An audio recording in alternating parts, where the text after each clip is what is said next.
Hello everyone, welcome to iCan life science. इस video में हम डिस्कस करेंगे CAMP पाथवे के बारे में, जो कि GPCR पाथवे का एक पार्ट होता है। कई बार बहुत सारे लाइफ साइंस के एग्ज़ाम्स में इसके बारे में पूछ लिए जाते हैं। बहुत छोटी एक पाथवे है और उसके बारे में बहुत सारे एग्जाम्स में पूछे जाते हैं। तो सबसे पहले इसके कुछ बेसिक पॉइंट्स हम कवर करेंगे और आज सबसे पहले देखेंगे कि साइक्लिक AMP क्या होता है, ये किससे फॉर्मेशन होता है।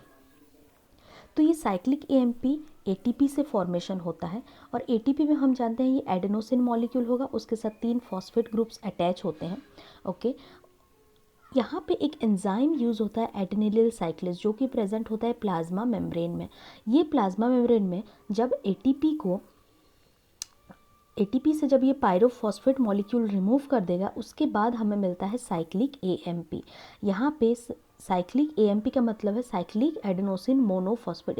इसका मतलब एक ही फॉस्फेट मॉलिक्यूल प्रेजेंट है और वो साइक्लिक फॉर्म में प्रेजेंट है। तो ये चीज़ एक बेसिक सा कॉन्सेप्ट है। यहाँ से हमें ये पता चला कि जो एडेनिलिल साइक्लेज होता है ये प्लाज्मा मेम्ब्रेन में प्रेजेंट होता है, जो कि ATP से साइक्लिक AMP का फॉर्मेशन करता है। ओके, तो यहाँ पे हम देखते हैं अभी ये GPCR पाथवे क्या होते हैं और यहाँ से जो साइक्लिक AMP है वो किस तरह से रिलेटेड है।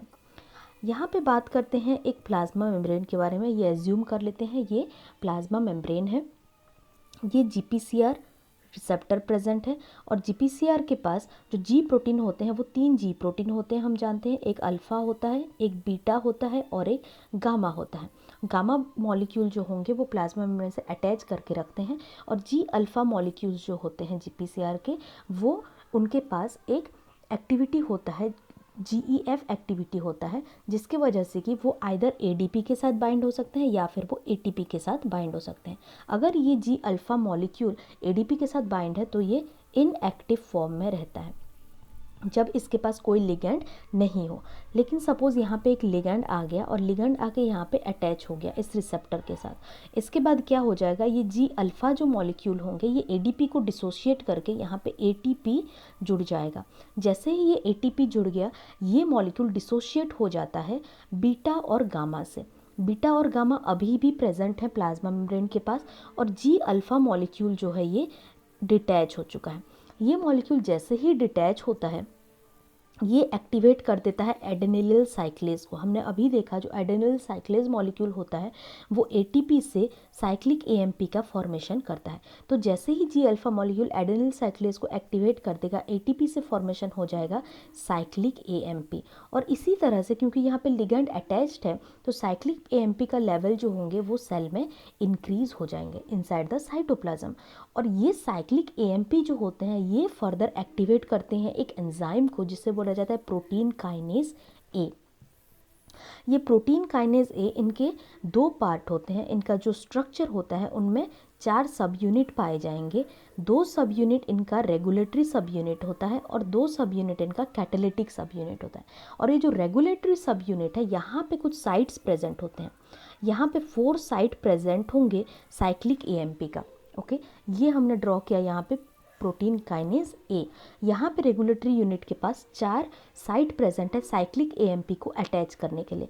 मान लेते हैं ये साइक्लिक AMP 4 साइक्लिक AMP आके इसके साथ अटैच हो गया रेगुलेटरी सब यूनिट के साथ। जैसे ही 4 साइक्लिक AMP इसके पास आके अटैच हो जाएगा, ये रेगुलेटरी सब यूनिट एक्टिवेट हो जाएगा और ये कैटालिटिक सब यूनिट से डिसोशिएट हो जाएगा।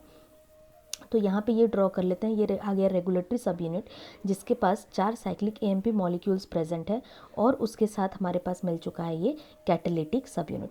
नाम से पता चल रहा है कैटालिटिक सब यूनिट मतलब ये कुछ कैटालिसिस का काम कर रहा होगा, कुछ ये इफेक्टर मॉलिक्यूल होगा। तो ये जो कैटालिटिक सब यूनिट होता है ये ट्रेवल करता है न्यूक्लियस के अंदर। यहाँ पे बात करते हैं न्यूक्लियस के अंदर क्या होता है।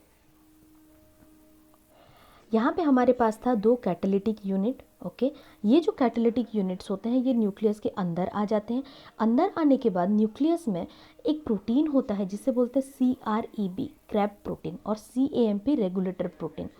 ये नॉर्मली इनएक्टिव फॉर्म में रहता है और ये इनएक्टिव फॉर्म को एक्टिव करेगा कैटालिटिक सब unit of protein kinase A। ये जैसे ही आ गया ये इसको एक्टिवेट कर देगा और ये क्रैब प्रोटीन जो होंगे ये फॉस्फोराइलेट हो जाएंगे और ये बन जाएंगे एक्टिव मॉलिक्यूल। ये क्रैब प्रोटीन अगेन एक और प्रोटीन को एक्टिवेट करेंगे जिसे बोलते हैं सीबीपी। सीबीपी के साथ अब ये क्रैब प्रोटीन बाइंड होंगे और सीबीपी को ये एक्टिव बना देंगे। ये जैसे ही सीबीपी को एक्टिव बना दिए, सीबीपी का नाम होता है क्रैब बाइंडिंग प्रोटीन। ओके, तो यहाँ पे इसके बाद क्या होगा हम जानते हैं, जो डीएनए मॉलिक्यूल्स प्रेजेंट होते हैं उनमें जो रीजन ट्रांसक्रिप्शन के लिए होता है वो उसमें प्रोमोटर प्रेजेंट होंगे। अगर वो प्रोमोटर प्रेजेंट होंगे तो डेफिनेटली प्रोमोटर को एक्टिव करना होगा कोई भी जीन ट्रांसक्रिप्शन कराने के लिए। अब मान लेते हैं कि ये जो जीन यहाँ पे हमने बनाया है, ये जीन रेगुलेट कर रहा है कुछ सेल के ग्रोथ को। अगर ग्रोथ को ये रेगुलेट कर रहा है और अगर ग्रो कराना है सेल को तो डेफिनेटली हमें इस जीन को एक्टिवेट करना पड़ेगा।